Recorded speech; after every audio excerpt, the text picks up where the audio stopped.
Faith in action. At ito po ay atin pong tutunghayan sa aklat po ng Hebreo, Kapitulo 11, talatang 4, hanggang talatang 6. So pwede po ba tumayo po tayo lahat bilang paggalang sa Ginoo, sa kanya po mga salita na atin pong pagbubulay-gulayan. Ito po ang atin pong mababasa sa Tagalog, no? Tagalog version, aking pong gustong basahin. Hebreo, Kapitulo 11, talatang 1, taas ko na ang basa, hanggang talatang 6. Ang pananampalataya ay katiyakan na mangyayari ang ating mga inaasahan at paninindigan tungkol sa mga bagay na hindi nakikita. Inalugdan ng Diyos ang mga tao noong unang panahon dahil sa kanilang pananampalataya. Dahil sa pananampalataya, naunawaan natin na ang sanlibutan ay nilalang sa pamamagitan ng salita ng Diyos. At ang mga bagay na nakikita ay ginawa mula sa mga hindi nakikita. Dahil sa pananampalataya sa Diyos, si Abel ay nag-alay ng mas mabuting handog kaysa sa inihandog ni Cain. Kaya naman, si Abel ay kinilalang matuwid nang tanggapin ng Diyos ang kanyang handog. Kahit patay na, nagsasalita pa siya sa pamamagitan ng kanyang pananampalataya. Dahil sa pananampalataya, si Enoch ay hindi nakaranas ng kamatayan. Hindi na siya nakita sapagkat kinuha siya ng Diyos. Sinasabi sa kasulatan na si Enoch ay naging kalugod-lugod bago siya kinuha ng Diyos. Hindi maaaring kalugdan ng Diyos ang walang pananampalataya. Sapagkat ang sinumang lumalapit sa Diyos ay dapat sumampalatayang may Diyos at siya ang nagbibigay ng gantimpala sa mga humahanap sa Kanya. Tayo pong lahat ay sandaling yumuko at manalangin. Purihin ka aming Diyos na dakila, Diyos na banal, Diyos na makapangyarihan sa lahat. At dahil po sa iyong mga salita, Panginoon, natuto po kaming sumampalataya. Nabuksan po ang aming po mga kaisipan. Naliwanagan po kami, Panginoon, sa iyo po mga salita. At hayaan mo po, Panginoon, katulad po ng iyong mga lingkod sa lumang tipan. Lalong-lalo na po, Panginoon, sa katauhan ni Abel, o Diyos, na kung saan isa sa naging lingkod mo sa kanyang kapanahunan, na siya, o Diyos, ay iyo pong kinalugdan. Kami po, Panginoon, sa amin pong kapanahunan, kami rin po, o Diyos, ay iyo pong katagpuin, hikuin, at patuloy, Panginoon, na ikaw ay gumalaw na makapangyarihan sa amin pong mga buhay. Hayaan mo po, o Diyos, na kami sa amin pong kapanahunan ay iyo rin pong kalugdan. Kung anumang pananampalataya na meron kami, ito po ay makita, hindi lamang sa salita, kundi sa pamamagitan din po ng aming po mga gawa. Salamat po, Panginoon. Basbasan mo po kami lahat. Basbasan mo po ang mga salita mo na aming pong binasa tinunghayan. Gamitin mo lamang po ang iyong abang lingkod bilang daluyan ng iyong mga salita. Santong Espiritu, ikaw na po ang siyang gumalaw at kumilos sa amin pong kalagitnaan. Ito po ang aming samo at panalangin sa dakilang pangalan ng aming Panginoong Hesukristo. Ang lahat ay magsabi ng Amen at Amen. Ibigay ko natin the best na palakpak sa Panginoon. Kasi po sa pamamagitan din ng pananampalataya, kayo po ay pumapalakpak. Amen. Amen po ba? Kaya yung palakpak na walang kagatoy-gatoy, no? Walang kalatoy-latoy, Yan po ay faith in action. Di po ba? So, pwede po ba natin ibigay yung palakpak na may pananampalataya? Para sa inyo, para sa Kristiyano. So, glory to God in the highest. Kaya nga, tinignan ko kasi yung salitang faith. It is a noun. Noun siya. So, paano siya magiging verb? Diba?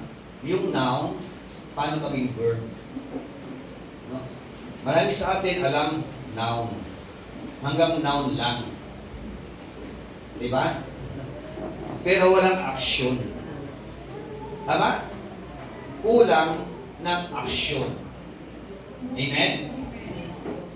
So, yung particular na talata na atin pong tutunghayan o pagbubulay-bulayan, yung talatang 4. Nasabi po diyan, by faith, Abel offered to God a better sacrifice than Cain, through which he obtained the testimony that he was righteous, God testifying about his gifts, and through faith, though he is dead, he still speaks.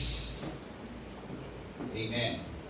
So, yan po. Yung Tagalog, ang sabi po, dahil sa pananampalataya sa Diyos, si Abel ay nag-alay ng mas mabuting handog kaysa inihandog ni Cain. Kaya naman, si Abel ay kinilalang matuwid nang tanggapin ng Diyos ang kanyang handog. Kahit patay na, nagsasalita pa siya sa pamamagitan ng kanyang pananampalataya. Amen. Ano kaya meron diyan? Ano kaya ang aral na gusto ng Panginoon na maiiwan sa atin? Ano-ano ang mga aksyon na dapat po natin ina-aksyon bilang mga mananampalataya? And actually, sabi nga po, the believers who received this letter were getting worried and wanted to give up. Yung po mga mananampalataya na nakatanggap ng ulat na ito, ng mga sulat na ito, marami po sa kanila gusto nang bumigay. Sabi sa katabi mo, huwag kang bibigay. Diba? Ibig sabihin hindi dapat mawala yung pananampalataya na meron ka mula sa ating pong Panginoon Diyos. So, but the writer encouraged them not to give up, but keep on moving in the Christian lives like runners on a track. Amen. Yun po yung comforting words. Yan po yung himo, no? O payo ng nagsulat ng aklat ng Hebreo sa kanyang mga sinulatan. Na sa kabila na marami sa kanila ay para bagang gusto mo nang tumalikod, tumigil, umayaw, no? Huwag na magpatuloy. But by the grace of the living God, ito po ay sulat ng may paghamon sa mga mananampalataya sa kanilang kapanahunan. Amen. So, yun nga po, yung talatang 4, isang halimbawa o pag-usapan po natin sa tema, great example of faith in action. Ano po? Isang magandang halimbawa ng pananampalataya. Pananampalataya, hindi lamang sa isip, pananampalataya, hindi lamang sa salita, pananampalatayang merong gawa. May kalakip na gawa. Amen? So, una, yun nga, sa talatang 4, letter A, Ang sabi ko roon, by faith, Abel offered to God a better sacrifice than Cain. Amen. So, unang puntos, the faith of Abel and his offering. Yung pananampalataya ay may kaakibat na pagbibigay. Hello? At hindi lamang pagbibigay o pagkakaloob. No po? Ang pananampalataya dapat may kalakip ng pagbibigay at ang ibinibigay yung the best. Amen? A better sacrifice. A better offering. Siguro nagtaka kayo bakit hinuli ang offering. No? Ang common nauna. Kasi po, namnamin po muna natin yung mga talata na ito bago kayo magbigay. Opo? Baka mamaya, ang uri ng ating po mga pagbibigay ay para bagang uri ng pagbibigay na katulad ng pagbibigay o pag-o-offer ni Cain. Opo? So, sabi diyan, verse 4a, by faith, he offered to God a better sacrifice. So, in other words, when we offer to God, it is an act of faith. Meron pong aksyon ng pananampalataya. Meaning to say, pinagpala ka ng todo-todo. Diba? Grabe ang pagpapala ng Panginoon sa iyo. Tapos sasabihin mo mananampalataya ka. Pero ang i-offer mo, bitter sacrifice. Magkaiba ba yung bitter at saka better? Bitter is different from better. Malaki po ang pagkakaiba niyaan. Amen po ba? Amen. So, pareho po sila nag-alay. Si Cain nag-alay. Tama?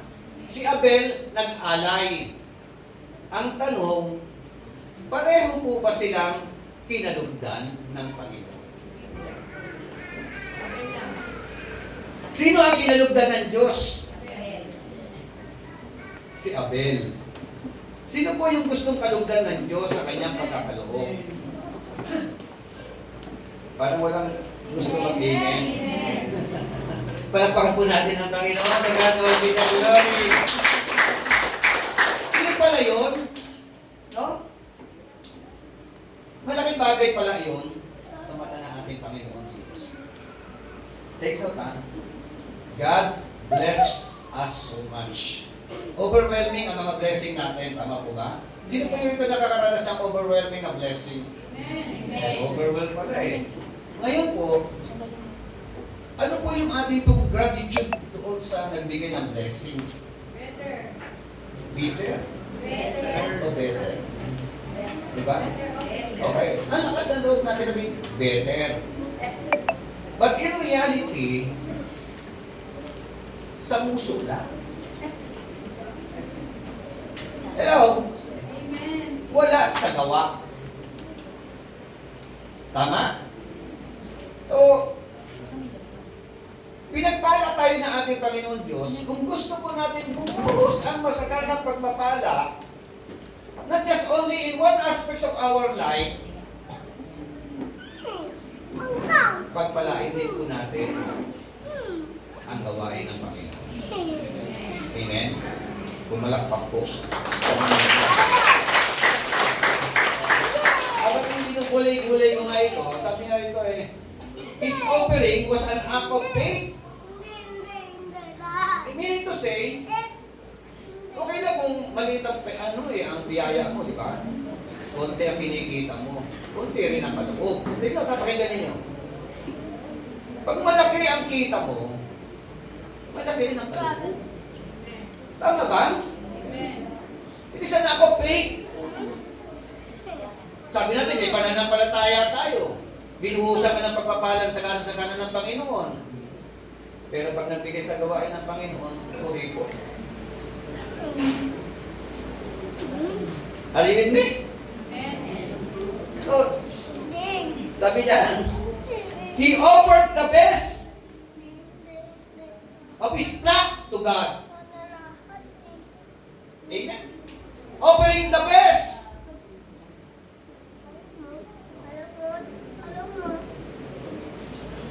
Tama ba? Can we offer the best? Doon sa kanyang mga kawan, pinipili niya ang pinaka-the best o pinili niya ang pinaka-mainam para ihandog sa Panginoon. Amen? The best of his flock ay si Cain. Ano kaya ang ibinigay ni Cain? Magsasaka. Si Cain. So, implikasyon. Kaya hindi kinalugdan ng Diyos ang offer ni Cain, hindi dahil gulay. No? Hindi dahil sa galing sa sinaka niya. Ang implikasyon, yung kanyang ini-offer ay hindi po the best ng offering. Hello? Hindi the best. Alam niyo po yung best na offering para kay Lord. Yung mag-offer kayo, masasaktan ka. Are you with me? Di ba? Parang, Lord, nakakahinayang ha. Di ba? Pero, lagi natin pakatandaan, we cannot outgive God. Hindi natin kayang lagpasan ang pagkakaloob na ipinagkaloob ng ating dakilang Diyos sa buhay ng bawat isa sa atin. Amen? Demonstrating His love and reverence to God. Hello? It demonstrates ng kanyang pagmamahal sa Diyos. Amen po ba? Lagi natin pakakatandaan. Sabi nga na isang kasabihan, you can give without love. Amen? But you cannot love without giving. Amen? At ang ibibigay mo, pagmahal mo, yung the best. Pagmahal mo, yung the best. Are you with me? Faith in action. So, faith is giving a more excellent sacrifice. Eh, pastor, wala po kami pera. Marami pala ka nang nagbibigay. Your time, your talent. Hello? Wala pa kami kinikita. Eh, yun nga po. Maglingkod tayo sa Panginoon. Amen? Gamitin natin ang talento natin. Ang buhay natin, ang lakas natin. Amen? Kasi po, ang Diyos, ibinigay niya ang buhay niya. Alang-alang sa atin. Upang tayo ay magdamo ng buhay na walang hanggan. At kung meron ka naman kakayahan, kung meron ka naman kaperahan, walang dahilan. Kaya ka binigyan ng Diyos ng magandang buhay eh. Tama po ba? Magandang pinagkakakitaan, magandang source of income, na hindi ka masyadong hirap pero ang laki ng kita. Hello? Walang dahilan. Para hindi natin suklian yung favor ng Diyos na ipinaparanas sa atin. Amen po ba? Palakpakan natin ang Panginoon. So when you give, be sure that it is excellent. Amen po ba? Tingnan niyo yung dalawang giving, Cain giving, Abel's giving. Pareho nagbigay. Tama po ba? Pero, yung isa, o marami sa atin, nagbibigay, pero hindi excellent. Hello? Are you with me? Ano pala na para tayo meron tayo?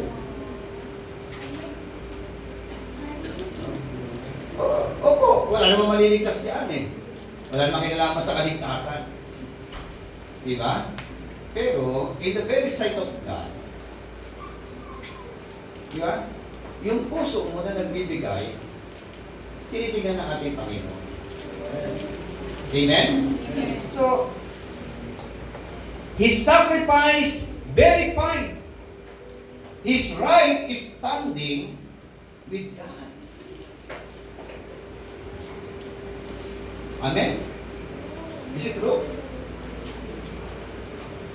Yung sakripisyo niya, yung pagkakaloob niya ng better sacrifice, it implies, implikasyon, that Abel had a right standing with our God. Amen?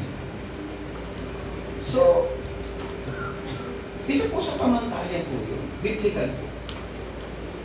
Ganyan po ba? Sabi nga, Abel's offering reflected his heart's attitude toward God. Are you with me? Yung naging paraan ng pagkakaloob ni Abel, it reflects reflection ng puso niya. Amen? The attitude of the heart. Amen? In other words, the heart of the problem is the problem of the heart. Amen? Okay yan, dumutugtog kayo. Okay yan, yan kayo. Nagmi-ministry, part of giving. But when it comes na kayo po sa isang aspeto pinagpala ng Panginoon, biniyayaan ng ating Panginoon Diyos. Enough na ba yun? No? Binilis ka ng Panginoon.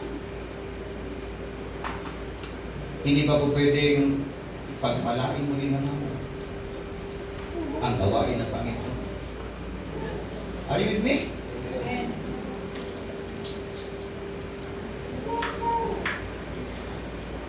Sa church po, dito po sa Agape, napakadalang yung pangaral. Kaya po, marami sa atin, hindi po masyadong bukas ang kaisipan pagdating sa pagbibigay sa gawain ng Panginoon.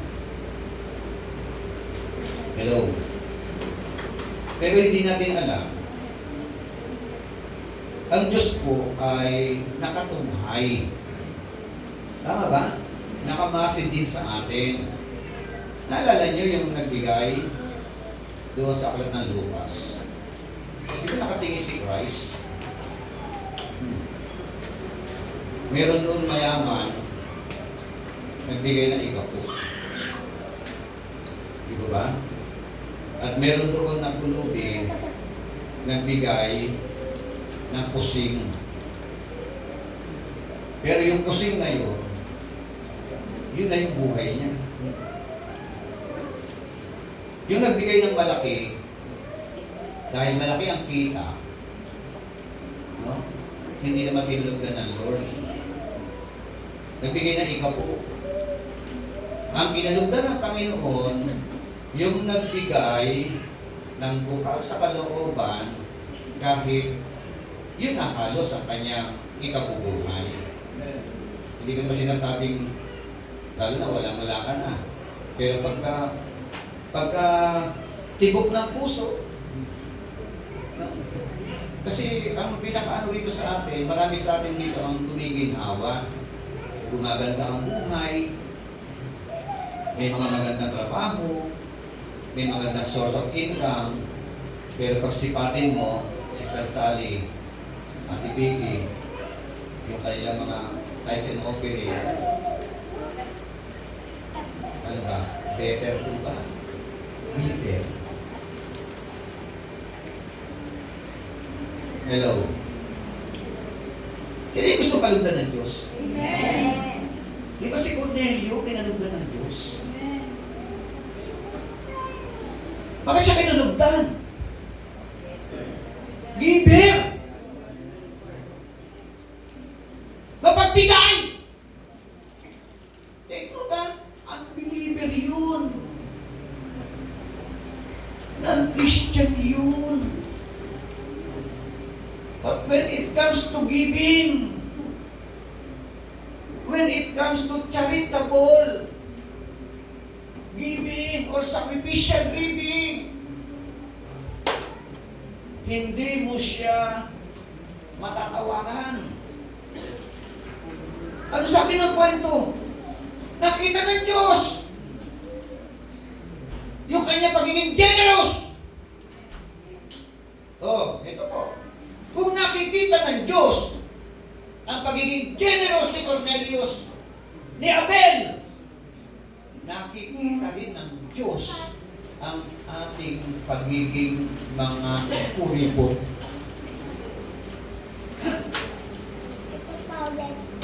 Hello? Are you with me? Sabi mo, sa katabi mo, iba ka na. Iba ka na nga pa. Ha? Yung logic, ano? Kaya ito pati yung mga bata dapat matulungan na rin eh.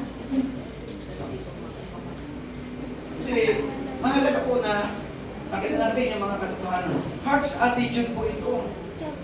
So balikan po natin yung mga talata. Sabi po ng talatang 3, so it came about in the course of time that Cain brought an offering to the Lord of the fruit of the ground. No? Umating ang panahon. Si Cain daw po ay nag-aalay ng kanyang offering to the Lord. Galing saan? Sa kanyang inani. Verse 4, Abel on his part also brought all the firstlings of his flock and of their fat portion. And the Lord had regard for Abel and his offering. Tingnan niyo po yung logic niya. Si Cain nagbigay na, nagkaloob. Ang tanong, lalugod ba si Lord? Hello? Nagbigay, hindi kinalugdan. Tama?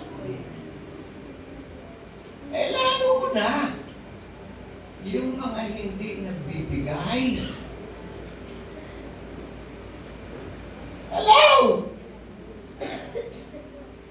Hindi nagbigay eh. Hindi better eh. Hindi kinalugdan. Lalo na yung mga kunachi.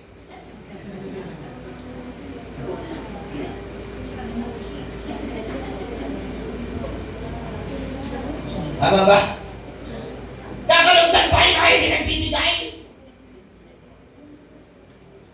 Nagbigay na nga, hindi pa kinalugdan eh. Tama, Pastor? Oo. Tignan nyo, sipati niyo yung mga kaloob ninyo. Sana makumbit naman tayo, no? Kasi si Lord naman eh. Gusto ka niya pagpalain. Gusto nga ibuhos pa yung another level of blessing eh.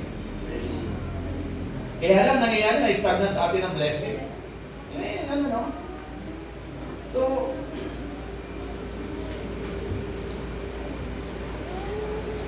ganda na kanya sinasabi. But for Cain and his offering, he had no regard. Oh. What happened to Cain? So Cain became very angry and his countenance fell. Ano ang naging attitude ni Cain? Cain became very angry. Magagalitin. Di ba? Tama ba? Ano pa? Siloso. Ano pa? Merong heart of envy.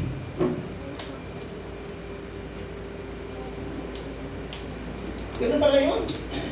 Kita niyo yung mga mapagbigay. Nakikita sa, sa mukha. Yung masayang nagbibigay. Di ba? Pero kapag hindi ka mapagbigay, kahit na maliit na bagay, di ba? At nabitawan mo, samba ko lang mukha mo. Ayun, hindi, meron po talagang pwede ulit ko nga ito eh. Dahil sa pananampalataya, si Abel nag-alay ng mas mabuting handog. Pananampalataya ng kurso. Amen? Ibig sabihin, pag hindi ka nag-alay ng mabuti, pananampalataya pa rin yun. Amen? Pag nag-alay ka ng mga siit-siit lang dyan, pananampalataya pa rin yun. Hello? Okay. Pangalawa, the testimony of faith in action. Meron palang ang tawag diyan, the testificandum of Abel's faith. Testificandum of Abel's faith. Sabi roon, through which he obtained the testimony that he was righteous. Amen. Sa Tagalog, 11:4. Dahil sa pananampalataya sa Diyos, si Abel ay nag-alay ng mas mabuting handog kaysa inihandog kay Cain. Kaya naman, si Abel ay kinilalang matuwid nang tanggapin ng Diyos ang kanyang handog. Anong klaseng handog ang tinatanggap ni Lord?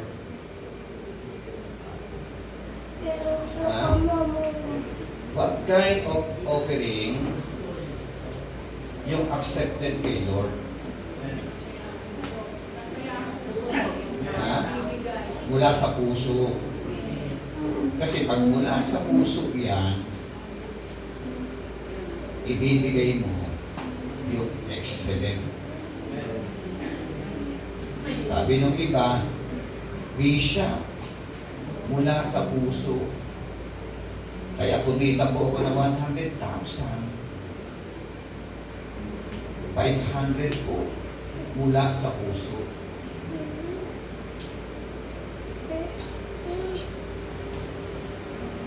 Tanong, okay, mula sa puso. It is an excellent giving.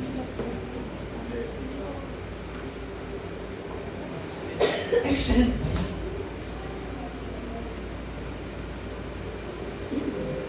Hello? Hindi ka na umabot sa ikaw po, excellent.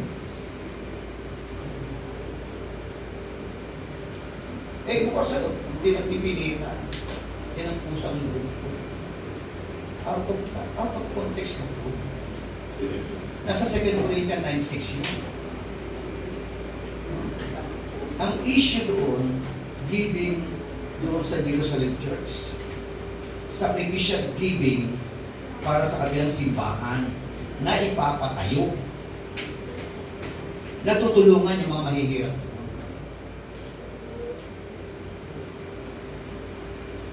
Mali kasi marami mga na-out of context na ilalagay. Hindi po.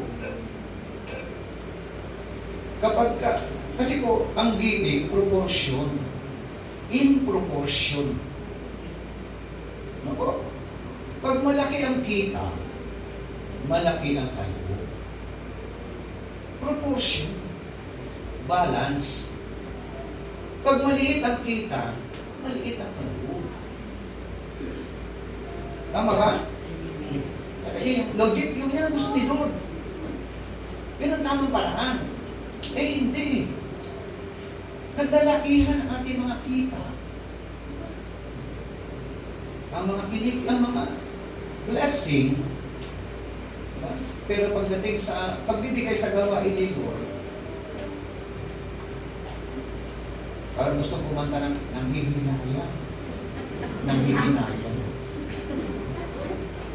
Nakakapanghinayang ba ang magbigay para sa gawain ng Panginoon? Ang daming kaluluwa na matutulungan ninyo. Ang daming mga kaluluwa maaabot. Makapagbubukas tayo ng mga gawain, makapagtatayo tayo ng mga simbahan. Sacrificial giving, pwede tayo makabili ng service natin. Oh. Kaya lang, bahala kayo. Pero yun ang mga malilinaw. Hindi ko ba? Pinalulugdan ng Diyos ang mga bukas palad na nagkakaroon.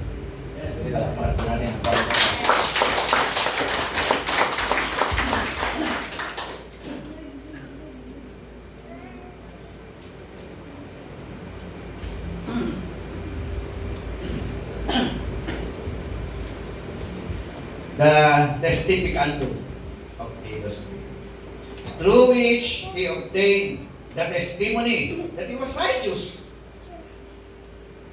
Amen. Pamagitan ng alin? Ng pagbibigay. Ng alin? Ng the best. Ng excellent. Ng better. Amen. God testifying about these gifts. Sa Genesis chapter 4 verse 10, ang sabi po diyan, He said, "What have you done? The voice of your brother's blood is crying to me in the ground." Tignan niyo po yung tignan niyo yung kasunod pala nito, yun nga, may envy ka. Nakita mo, binibless yung kapatid mo, pinagpapala. Nainggit ka pa. Hello? Kaya pala siya pinagpapala, bukas palad ng kanyang pagkakalo para sa gawain ng ating Panginoon Diyos, pagmamahal sa Diyos. Lalong biniless ng Panginoon. Yung iba sa atin maiinggit. O nainggit. At dahil nainggit, nabuo ang hinanakit at sama ng loob. Di ba? To the point, anong ginawa niya sa kanyang kapatid? Pinatay. Hello? Kaya sabi roon, the voice of your brother's blood crying out in the land. Amen? Tingnan natin ang Hebrew chapter 12 verse 24. Sabi ko roon, and to Jesus, the mediator of a new covenant, and to the sprinkled blood, he speaks better than the blood of Abel. Meron pong comparison in the New Testament. It is all about the blood of our Lord Jesus Christ.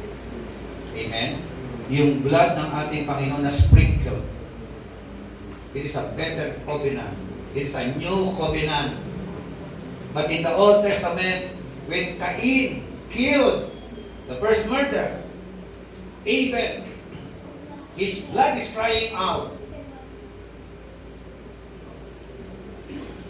Ito naman po, in connection to our mediator, in connection to our Lord Jesus Christ, in connection to the new covenant, the better covenant, the blood of our Lord Jesus Christ sprinkled, which speaks better than the blood of Abel. Amen? Kaya inaalala natin ang mahal na araw. O, na kung saan ang ating po Panginoon Jesucristo bumaba mula sa langit na katawan tao. Sa takdang panahon, inialay niya ang kanyang katawan sa krus ng Kalbaryo. Umagos ang dugo mula ulo hanggang talampakan. At yung dugo na yan, na nabubuno sa krus ng Kalbaryo, yun ang pinaka-dakilang covenant para sa sangkatauhan. Na inialay niya ang kanyang dugo upang ikaw at ako na walang pag-asa mapunta ng langit, papunta impyerno lahat tayo. But by the blood of the living God, the blood of our Lord Jesus Christ, when His blood is sprinkled on the cross, yun ako ang naging daan upang ikaw at ako ay magtamo ng kapatawaran sa ating mga kasalanan. Palakpakan naman natin ang Panginoon. Kung alam lang po natin, kung naiintindihan lang po natin, naunawaan po natin ang nagawa, ginawa, sakripisyo ng ating Panginoong Jesucristo, wala pong dahilan para ikaw ay maging makunat, magbigay para sa kanyang gawain. Magiging generous ka dahil ang Diyos ay generous na ibinigay niya ang kanyang buong buhay alang-alang sa iyo, sa akin, at sa lahat ng tao. Glory to God. Cain's offering was rejected by God. Bakit? Why? Bakit nireject ang offering? Actually, Cain's offering was rejected because Cain, the person itself, was rejected in the very sight of God. Amen? Siya mismo rejected eh. Yung buhay niya, yung katauhan niya, he was rejected by God. So when he offered to God, naapektuhan ang kanyang tinatawag na offering, it is also rejected. Because he is rejected.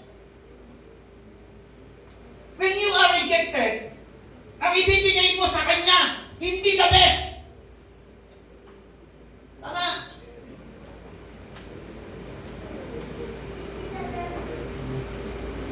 Mamimili ka ng pinakapangit.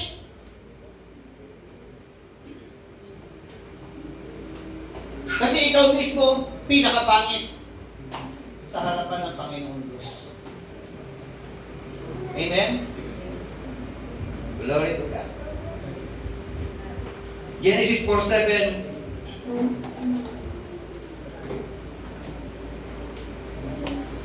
Tagalog, basahin ko po para lalo maging klaro kung ang kanya sinasabi.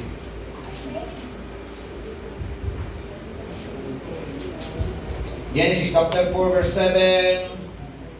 Kung mabuti ang ginawa mo, dapat ka magsaya. Mabuti ba ginawa ni Cain? Hindi. Ano yung hindi mabuti ginawa niya? Nagkaloob. Nagkaloob ng hindi the best.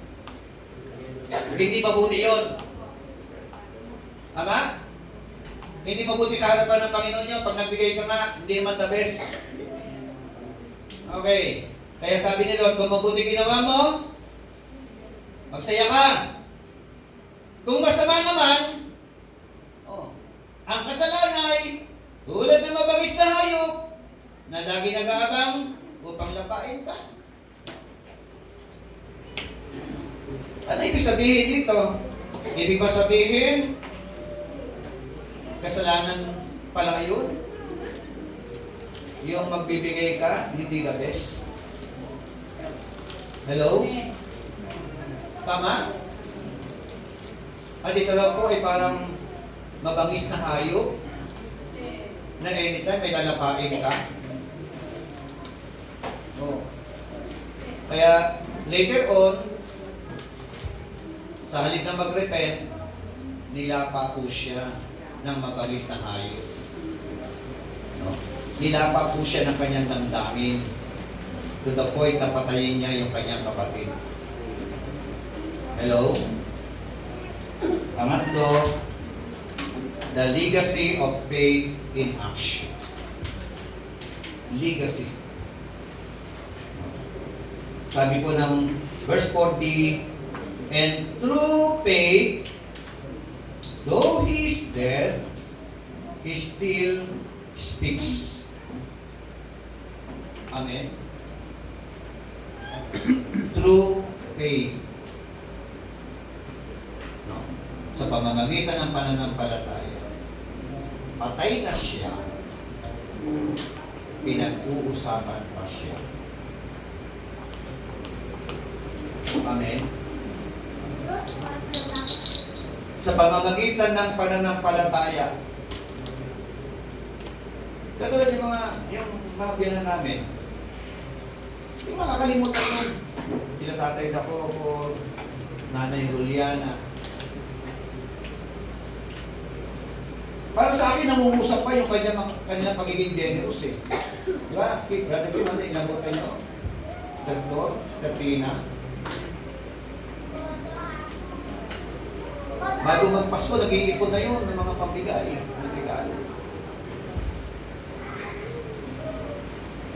Hindi makakalimutan yun. Pero yung pagiging magulang mo, yung pagiging magulang mo, yung magulang, pagdating sa kaperahan, hindi rin makakalimutan yan. Pag pinag-usapan ng pangalan mo, wala yan, kunachi yan. Pinag-uusapan ka pa rin eh. Buhay ka pa nga, pinag-uusapan ka na eh. Tama? Ano sabi ng Bible? The legacy, Abel compared to some of the New Testament martyr like Stephen, James, the brother of John. Amen? Ano yun? Kayo po. Sabi nga eh, misa lang naman, sabi nga, only one life will it soon be passed. But only what is done for Christ will last. Sa paanong paraan, gusto niya pag-usapan ng buhay ninyo? In a negative way? Or in a positive way? No? Mapag-uusapan ka ayon sa iyong pakikisalamuha, pakikisama sa mga tao na nakakadaupang palad. Amen. Ang sabi po diyan, patay ka na, patay na si Abel, kwento na lang ang buhay niya, pero nag-iwan ng magandang kwento na nagkakwenta sa biyaya at grasya ng ating Panginoon Diyos. Amen? Darating ang araw, ang buhay ko, ang buhay niyo, magiging kwento na lang yan. Kaya kung ano at sino ka ngayon sa harapan ng mga tao na nakakasalamuha mo, yun ang kanilang ikukwento para sa iyo.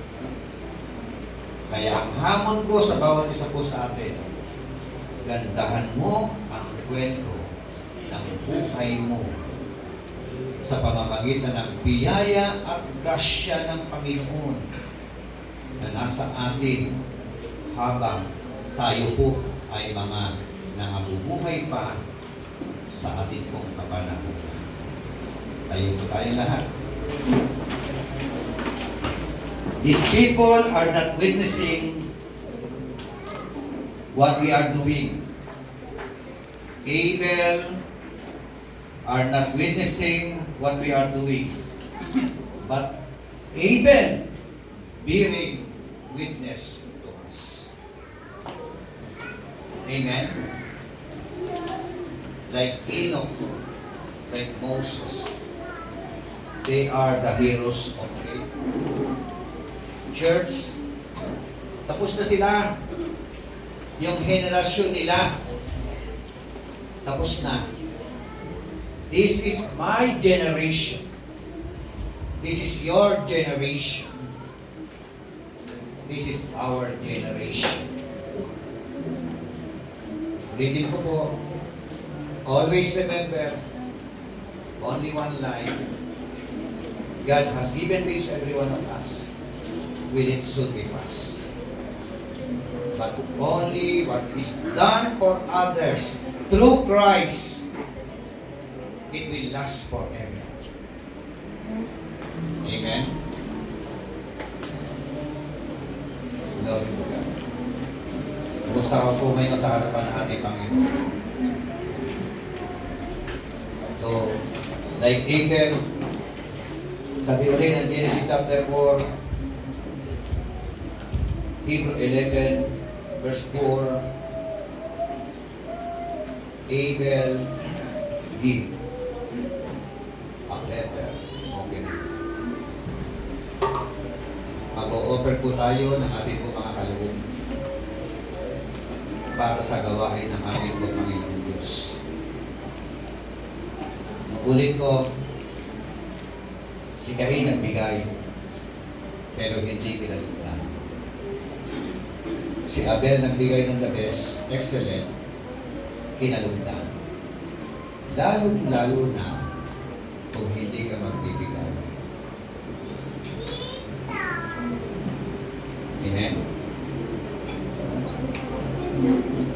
Dakilang Diyos, salamat po sa araw na ito. Sa mga salita mo, Panginoon.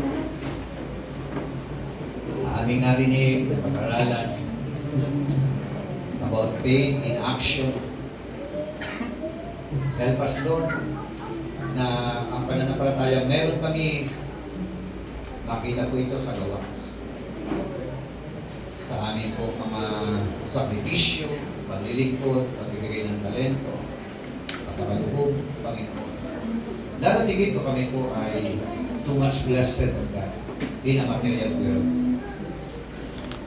Lord, salamat for this wonderful time, wonderful opportunity na makapagbigay po kami para sa iyong gawa. Pagpalay mo po kami lahat. Bata, matanda, nanay, tatay, elders, o sino man sa amin, narito. Pagpalay mo po kami lahat. Dahil ang kaloob na ipagkakaloob namin ay galing din naman sa iyo, Panginoon. Binigyan mo po kami ng lakas at talento. Kung mamagamit po namin sa aming mga paghahanap buhay, may panalangin o Diyos, patuloy mo po kaming patnubayan ng gawin. We thank you so much of God. This is our very prayer in the mighty name of our Lord Jesus Christ. Amen and amen and amen. Sige po, habang makakawin po tayo, pwede po tayong magkaloob. Buhay ng Panginoon.